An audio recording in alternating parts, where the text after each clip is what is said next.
Imagina por un segundo que todo lo que te enseñaron sobre el origen de la Iglesia fue, en realidad, una estafa política maestra. Año 325, 300 obispos encerrados en una sala, sudando frío, no por temor a Dios, sino a un emperador con una espada en la mano. Constantino no buscaba la verdad divina, buscaba un arma. En ese preciso instante, la fe dejó de ser sagrada para convertirse en el cemento sucio de un imperio en ruinas. Prepárate, porque la historia real de cómo un político secuestró el cielo para controlar la tierra, te va a revolver el estómago. Sabes, Helena, a menudo imaginamos el concilio de Nicea como una cumbre puramente espiritual, dijo Julián, removiendo su café con aire pensativo. Ya sabes, profundos debates teológicos bajo la luz de las velas. Pero, ¿y si el verdadero motor fuera algo mucho más terrenal? Algo como intentar mantener unido un imperio romano que se desmoronaba entre las manos.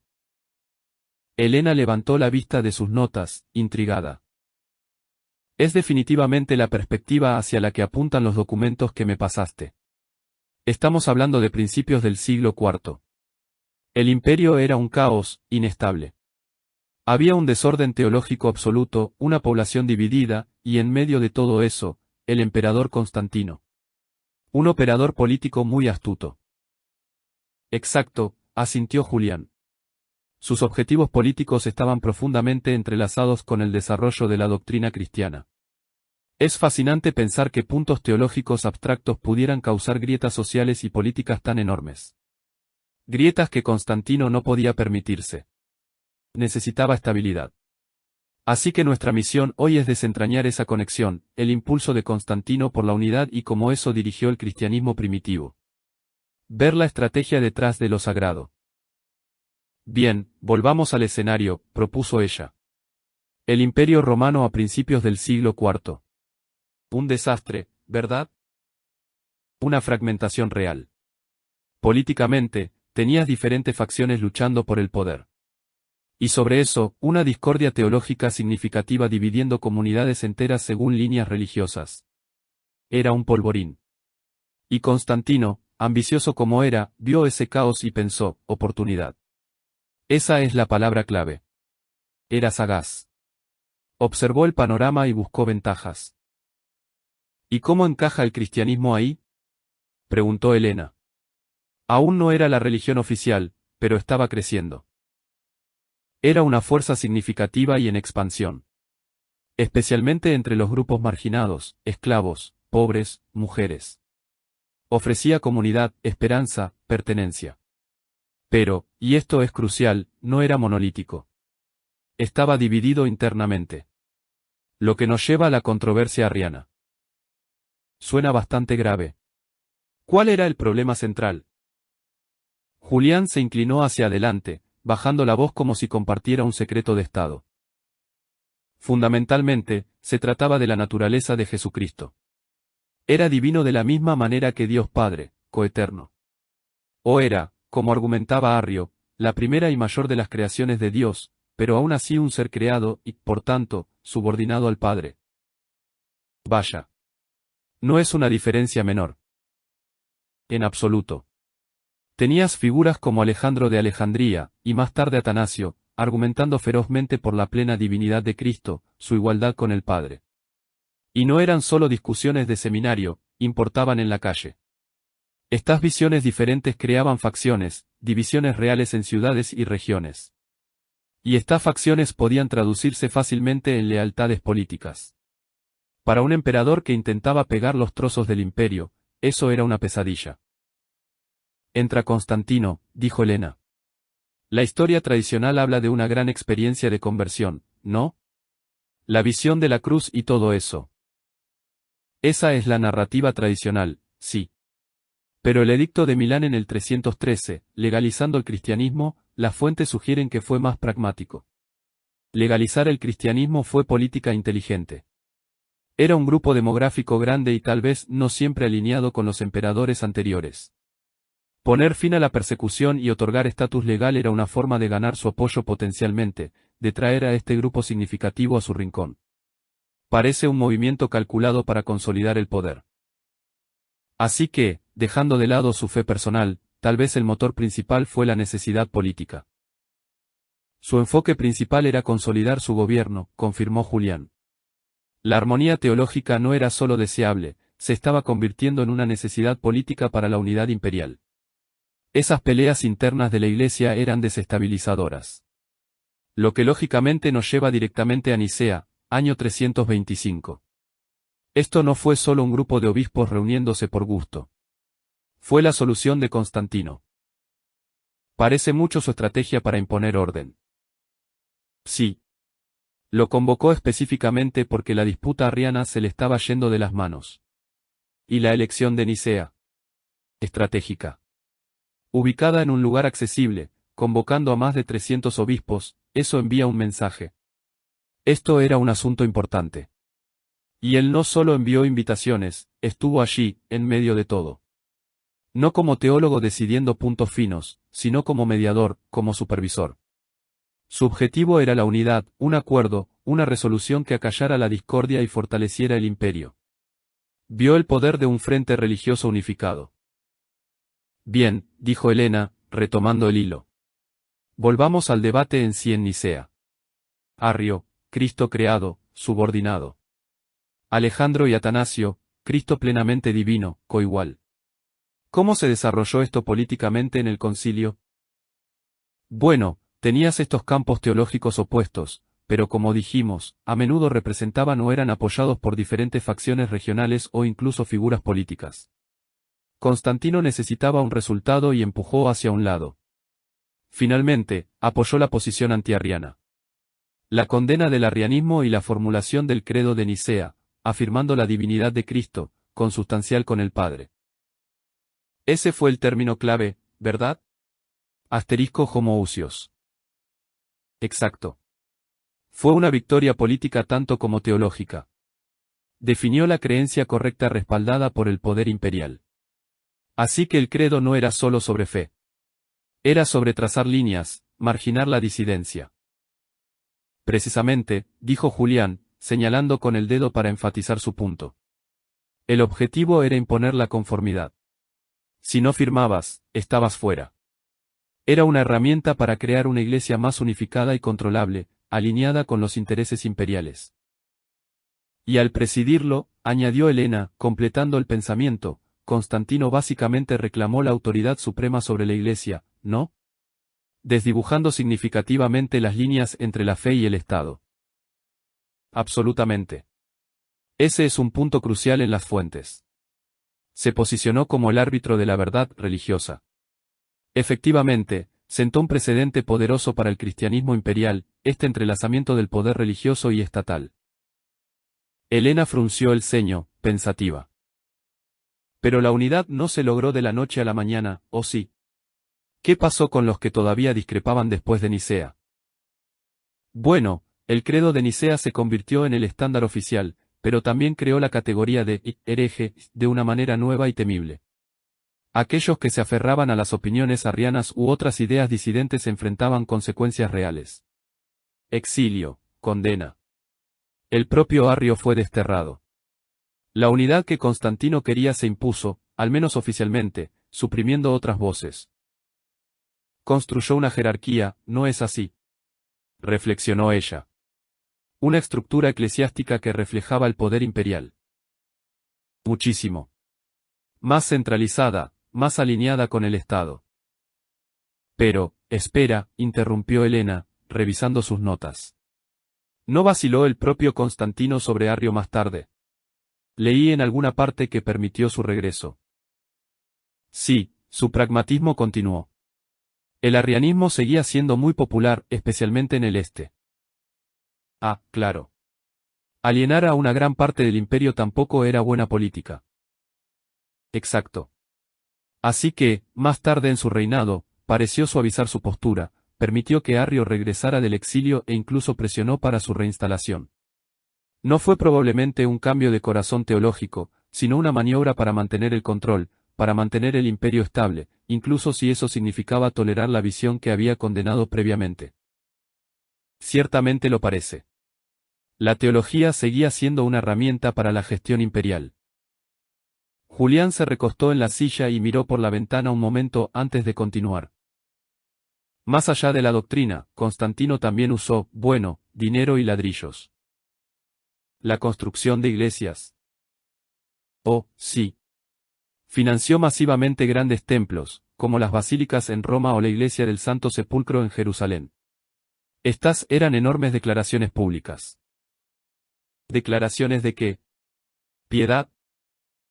Piedad, sí. Pero también poder imperial y patrocinio.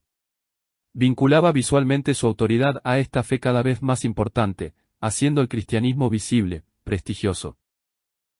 ¿Y qué hay de los elementos paganos? Preguntó Helena, intrigada por esa contradicción. Mantuvo el título de Pontifex Maximus, sumo sacerdote de la antigua religión romana, y todo el asunto del dios Sol, el Sol Invictus, ¿verdad? Un sincretismo total. Se aferró a títulos paganos, acuñó monedas con el Sol Invictus al principio, e incluso hizo del domingo, el día del sol, el día oficial de descanso y adoración. Parece contradictorio si era un cristiano devoto. O podría verse como increíblemente pragmático, replicó Julián con una media sonrisa. Ser Pontifex Maximus le daba autoridad sobre todos los asuntos religiosos. Venerar al Sol Invictus podría haber atraído a los tradicionalistas. Y el domingo, alineaba la práctica cristiana con una tradición existente generalizada. Así que se trataba de crear una identidad cultural mezclada, suavizando la transición. Posiblemente una forma de fomentar la cohesión, cerrar la brecha, hacer el cambio menos discordante para la población en general. De nuevo, todo servía al objetivo de la unidad imperial. Helena asintió lentamente, procesando la magnitud de la estrategia. Bien. Mirando a largo plazo, este profundo entrelazamiento de Iglesia y Estado que inició Constantino, ¿cuáles fueron las mayores consecuencias? Bueno, cambió fundamentalmente a la Iglesia. Se incrustó dentro de las estructuras de poder del imperio. Los obispos se convirtieron en figuras influyentes, no solo líderes espirituales, sino a menudo también actores políticos. Lo cual suena a que podría traer problemas. Y lo hizo. La Iglesia terminó involucrándose en luchas de poder mundanas. Las intervenciones de Constantino, destinadas a unificar, a veces realmente profundizaron las divisiones a largo plazo al hacer del desacuerdo teológico un asunto de política imperial. Y definir la ortodoxia tan tajantemente significó que otras tradiciones cristianas fueron dejadas de lado. Exactamente. Las interpretaciones alternativas fueron marginadas, a veces suprimidas por la fuerza. ¿Cómo cambió todo esto las cosas para el creyente promedio en la calle? Preguntó Helena, tratando de imaginar la vida cotidiana de esa época. Por un lado, no más esconderse, no más persecución generalizada. La fe podía practicarse abiertamente, incluso celebrarse con respaldo imperial. Eso es enorme. Absolutamente. Pero la otra cara de la moneda fue esta creciente politización. La Iglesia se volvió más jerárquica, más institucionalizada. Los líderes podían parecer más administradores o políticos que pastores. Menos como un refugio, tal vez, para algunos. Y luego tuviste el auge de las casas de herejes, la presión para conformarse a la doctrina sancionada imperialmente. La fe se ató a la lealtad al Estado de una manera nueva. El movimiento descentralizado, a menudo contracultural, del cristianismo primitivo se transformó en una institución altamente organizada de arriba hacia abajo. Helena cerró su cuaderno suavemente. Entonces, pensamos en Nicea y pensamos en unidad, pero tal vez el verdadero legado no fue la unidad en sí, porque eso no sucedió completamente. El sueño de una iglesia perfectamente unificada dentro de un imperio unificado permaneció esquivo. El arrianismo persistió. Surgieron otras disputas. Pero Nicea sentó el precedente. Transformó el cristianismo en una institución imperial. Estableció la idea de que el emperador tenía un papel, tal vez el papel definitorio. En la conformación de la teología para fines políticos, continuó Julián, retomando el hilo con intensidad. Las disputas religiosas dejaron de ser solo debates de fe para convertirse en asuntos de Estado. La disidencia ya no era simplemente herejía, era, potencialmente, alta traición. Y esto continuó después de Constantino, supongo, dijo Helena. Otros emperadores siguieron interfiriendo. Sin duda. El hecho de que el arrianismo volviera a ganar el favor imperial bajo sucesores como Constancio II demuestra hasta qué punto la ortodoxia dependía de quién se sentara en el trono. Entonces, la estructura de la Iglesia empieza a imitar a la burocracia romana. Sí. Se convirtió en una herramienta para consolidar el poder, imponer la conformidad y suprimir la disidencia en todo el imperio. Helena hizo una mueca, reflexionando sobre las implicaciones éticas. ¿No dañó eso la credibilidad de la Iglesia? ¿Su integridad? Cuando los líderes eclesiásticos se ven atrapados en la política de la corte, cuando la riqueza y el poder parecen primordiales y perseguir a otros cristianos se convierte en política de Estado, sí, erosiona la autoridad espiritual. Y luego llega Teodosio, a finales del siglo IV. El primer concilio de Constantinopla en 381, apuntó ella, consultando brevemente sus apuntes. Exacto. Reafirma Nicea y Teodosio convierte el cristianismo niceno en la religión oficial del Estado. Se acabó la ambigüedad.